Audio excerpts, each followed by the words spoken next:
Assalamualaikum warahmatullahi wabarakatuh. Alhamdulillahirrabbilalamin. Wa bihi nasta'in wala umuri dunya wa din. Wassalatu wassalamu ala asrafil anbiya'i wal mursalin. Wa ala alihi wa sahbihi ajma'in. Amma ba'du.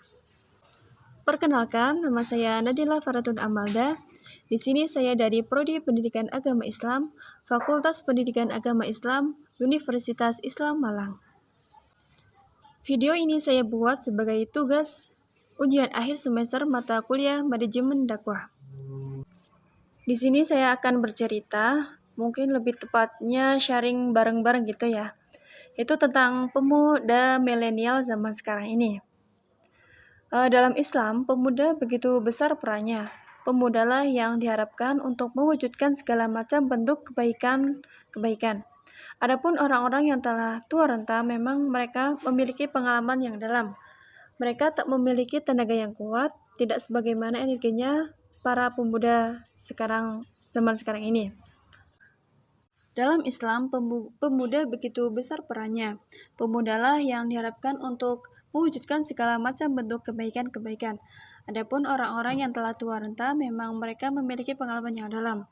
Tetapi mereka tidak memiliki tenaga yang kuat, tidak sebagaimana energinya para pemuda. Oleh karena itu, kita perhatikan dalam Islam, yang menyebarkan Islam ini adalah para pemudanya, generasi milenial, penerus agama dan bangsa. Dan juga, sebagaimana Allah SWT itu berfirman, memuji para pemuda yang menyelisih agama dan budaya masyarakat dalam surat Al-Kahfi, yang berbunyi, A'udzubillahi minasyaitonirrajim. Innahum fityatun amanu bi rabbihim wa zidnahum huda. Shadaqallahul adzim. Yang artinya, sesungguhnya mereka adalah pemuda-pemuda yang beriman kepada Tuhan mereka, dan kami tambah pula untuk mereka petunjuk. Quran Surat Al-Kahfi ayat 18. Kata-kata fityatun menunjukkan mereka para pemuda. Pemuda adalah harapan bangsa. Ketika pemuda rusak, jangan pernah berharap bangsa akan menjadi bangsa yang besar. Sungguh naif rasanya dan sungguh memperhatikan fenomena yang sangat miris kita lihat para pemuda yang mereka sejatinya hilang. Mereka adalah generasi yang hilang lebur bersama musuh-musuh Islam. Kita melihat beragam tipe pemuda yang mereka mengacu kepada pemuda-pemuda yang bukan tegak di atas Islam. Lihat dari cara mereka berpakaian, cara mereka menggunting rambut, lihat dari tata-tata mereka, Anda akan paham bahwasanya inilah pemuda-pemuda yang terfitnah dengan zaman. Mereka mengatakan inilah ciri-ciri pemuda milenial. Apa ciri-cirinya? Rambut cepak atau rambut botak, diiris-iris dan penuh tato di tubuh? Inilah pemuda milenial kata mereka, tapi inikah pemuda yang dikenal Islam? Tentu tidak. Dan para wanita yang memakai baju mengikuti tren-tren zaman sekarang ini, coba kalian lihat, tanpa saya jelaskan pun Anda mungkin sudah paham dengan yang saya maksud di sini. Di mana yang ketat, yang terbuka, dan lain-lain. Islam menginginkan pemuda-pemuda yang berjiwa besar untuk berkhidmat kepada bangsa dan negaranya serta untuk agamanya. Kita pernah melihat bahwasanya dalam sejarah berkumpul 4 orang pemuda di bawah naungan Ka'bah. Mereka berkata, kita adalah para pemuda, apa yang akan kita jadikan sebagai mimpi-mimpi kita? Subhanallah. Teman-teman yang dirahmati Allah Subhanahu wa Ta'ala, mari kita kejar mimpi kita. Seorang pemuda yang hakiki adalah pemuda yang memiliki mimpi yang besar. Mimpinya tidak menjejak di bumi, tapi melalang buana ke langit.